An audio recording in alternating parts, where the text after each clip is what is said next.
قوم یاسین۔ اس قوم کا واقعہ سورہ یاسین میں بیان کیا گیا ہے۔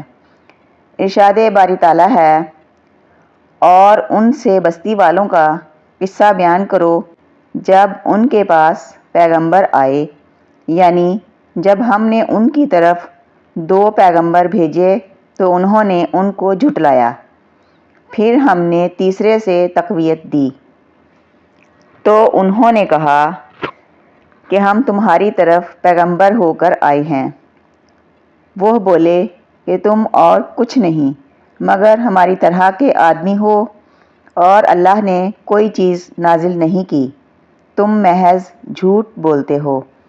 انہوں نے کہا، ہمارا پروردگار جانتا ہے کہ ہم تمہاری طرف پیغام دے کر بھیجے گئے ہیں اور ہمارے ذمے تو صاف صاف پہنچا دینا ہے، اور بس۔ وہ بولے کہ ہم تم کو منحوس سمجھتے ہیں، اگر تم باز نہ آؤ گے تو ہم تمہیں سنسار کر دیں گے اور تم کو ہم سے دکھ دینے والا عذاب پہنچے گا۔ انہوں نے کہا کہ تمہاری نحوست تمہارے ساتھ ہے، کیا اس لیے کہ تم کو نصیحت کی گئی؟ بلکہ تم ایسے لوگ ہو جو حد سے تجاوز کر گئے ہو۔ اور شہر کے پرلے کنارے سے ایک آدمی دوڑتا ہوا آیا اور کہنے لگا کہ اے میری قوم، پیغمبروں کے پیچھے چلو، ایسے لوگوں کا اتباع کرو جو تم سے صلہ نہیں مانگتے اور وہ سیدھے رستے پر ہیں، اور مجھے کیا ہے کہ میں اس کی پرستش نہ کروں جس نے مجھے پیدا کیا، اور اسی کی طرف تمہیں لوٹ کر جانا ہے۔ کیا میں اس کو چھوڑ کر اوروں کو معبود بناؤں؟ اگر اللہ میرے حق میں نقصان کرنا چاہے تو ان کی سفارش مجھے کچھ بھی فائدہ نہ دے سکے اور نہ وہ مجھ کو چھڑا ہی سکیں، تب تو میں صریح گمراہی میں مبتلا ہو گیا۔ میں تمہارے حقیقی پروردگار پر ایمان لایا ہوں، سو میری بات سنو۔ حکم ہوا کہ بہشت میں داخل ہو جا۔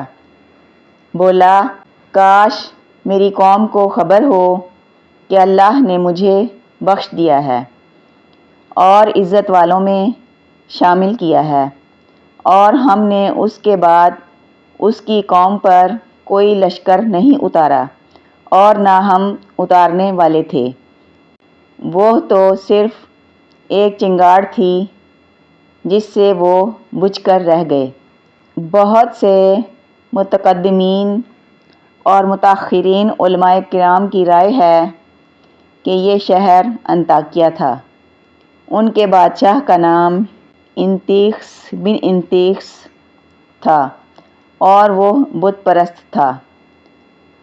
اللہ تعالیٰ نے ان کی طرف 3 رسول بھیجے، ان کے نام صدوق اور شلوم تھے۔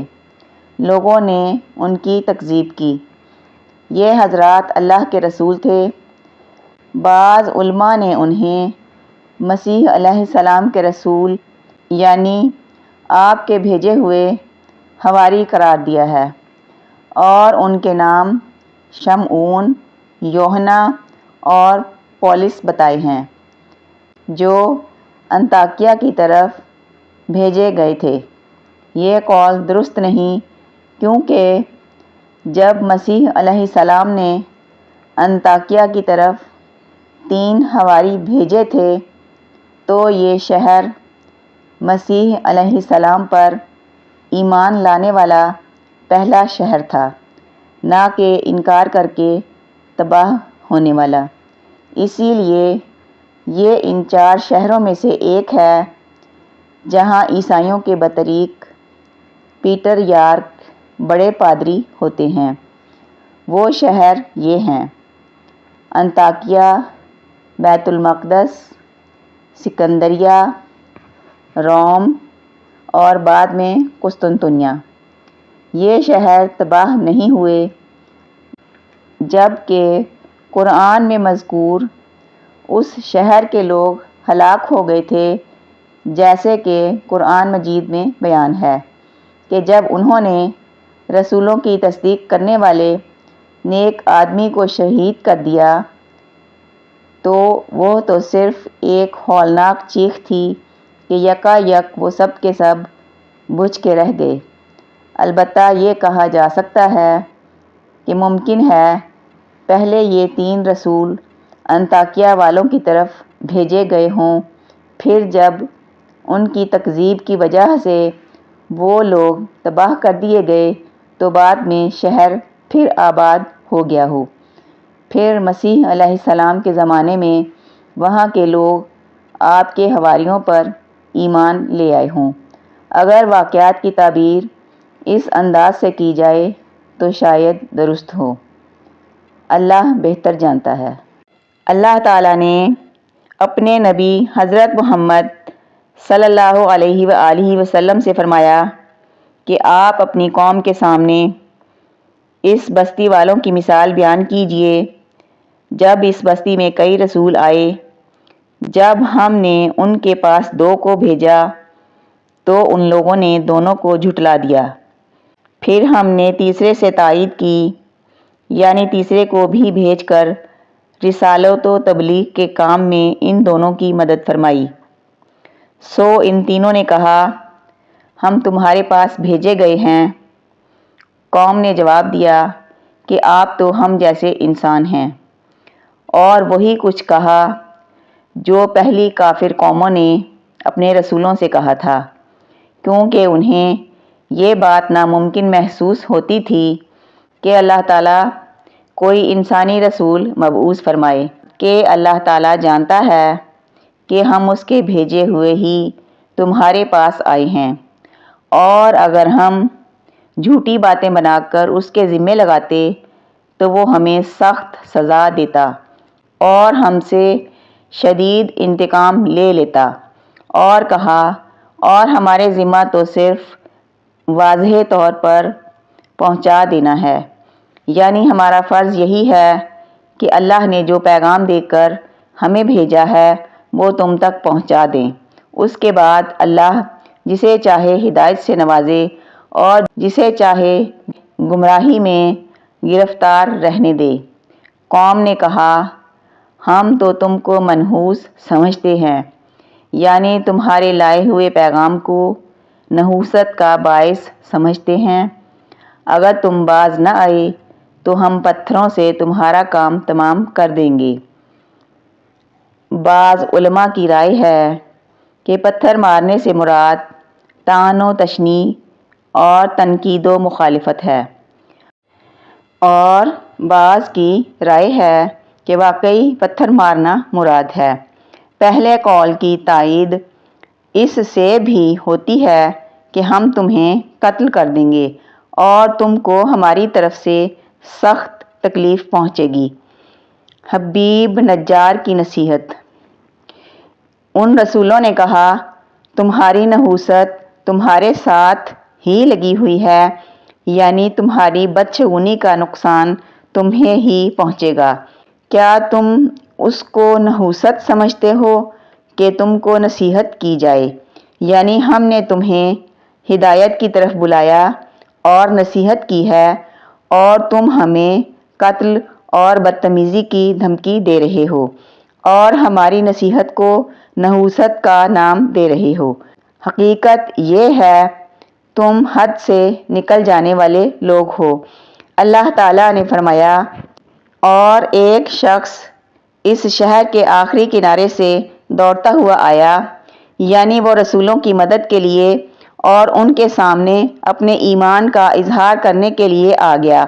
کہنے لگا اے میری قوم، ان رسولوں کی راہ پر چلو، ایسے لوگوں کی راہ پر چلو جو تم سے کوئی معاوضہ نہیں مانگتے اور وہ راہ راست پر ہیں، یعنی وہ بلا معاوضہ تمہیں خالص حق کی طرف بلا رہے ہیں۔ پھر اس نے لوگوں کو اللہ وحدہ لا شریک کی عبادت کی دعوت دیتے ہوئے دوسرے معبودوں کی پوجا سے منع کیا جو نہ دنیا میں کوئی فائدہ پہنچا سکتے ہیں اور نہ آخرت میں نفع دے سکتے ہیں، اور کہا کہ اگر میں اللہ کی عبادت چھوڑ کر دوسروں کی عبادت کروں پھر تو میں یقیناً کھلی گمراہی میں ہوں۔ پھر اس نے رسولوں سے مخاطب ہو کر کہا، میں تو سچے دل سے تم سب کے رب پر ایمان لا چکا، پس میری بات سنو، یعنی میری بات سن لو اور اللہ کے پاس اس کی گواہی دینا، یا اس کا یہ مطلب ہے کہ اے میری قوم، اللہ کے رسولوں پر ایمان لانے کا میرا اعلان سن لو۔ یہ بات سن کر لوگوں نے اسے شہید کر دیا۔ بعض علماء نے فرمایا ہے کہ لوگوں نے اسے پتھر مار مار کر شہید کر دیا، بعض کہتے ہیں دانتوں سے کاٹ کاٹ کر مار دیا، بعض کا قول ہے کہ یکبارگی حملہ کر کے شہید کر دیا۔ حضرت ابن عباس رضی اللہ تعالیٰ عنہ نے فرمایا، حبیب نجار کو جذام کی بیماری لگ گئی تھی، وہ صدقہ بھی بہت زیادہ دیتا تھا، اسے قوم نے شہید کر دیا تو اس سے کہا گیا جنت میں چلا جا، یعنی جب اسے لوگوں نے شہید کر دیا تو اللہ نے اسے جنت میں داخل فرما دیا۔ جب اس نے وہاں کی نعمتیں اور خوشیاں دیکھیں تو کہنے لگا، کاش میری قوم کو بھی علم ہو جاتا کہ مجھے میرے رب نے بخش دیا اور مجھے باعزت لوگوں میں سے کر دیا، تاکہ میری طرح وہ بھی ایمان لا کر یہ نعمتیں حاصل کر لیتے۔ حضرت ابن عباس رضی اللہ تعالیٰ عنہ نے فرمایا، اس نے زندگی میں بھی قوم کی خیر خواہی کرتے ہوئے کہا، ان رسولوں کی راہ پر چلو، اور مرنے کے بعد بھی قوم کے بھلے کی تمنا کرتے ہوئے کہا، کاش میری قوم کو بھی علم ہو جاتا کہ مجھے میرے رب نے بخش دیا اور مجھے باعزت لوگوں میں کر دیا۔ حضرت قتادہ رحمۃ اللہ بیان کرتے ہیں، آپ مومن کو ہمیشہ دوسروں کا بھلا چاہنے والا ہی پائیں گے، اسے کبھی دھوکہ دینے والا نہیں پائیں گے۔ اس نے جب اللہ کی طرف سے اپنی عزت افزائی دیکھی تو کہا، کاش میری قوم کو بھی علم ہو جاتا کہ مجھے میرے رب نے بخش دیا اور مجھے باعزت لوگوں میں سے کر دیا۔ اس نے یہ تمنا کی تھی کہ اسے اللہ کی طرف سے جو انعام و اکرام نصیب ہوئے ہیں اس کی قوم کو ان کا علم ہو جائے۔ حضرت قتادہ رحمۃ اللہ فرماتے ہیں، جب انہوں نے اس اللہ کے بندے کو شہید کر دیا تو اللہ تعالیٰ نے انہیں زجر و توبیخ نہیں فرمائی، بلکہ ارشاد ہوا، وہ تو صرف ایک ہولناک چیخ تھی کہ یکا یک وہ سب کے سب بجھ کر رہ گئے۔ ارشاد باری تعالیٰ ہے، اس کے بعد ہم نے اس کی قوم پر آسمان سے کوئی لشکر نہ اتارا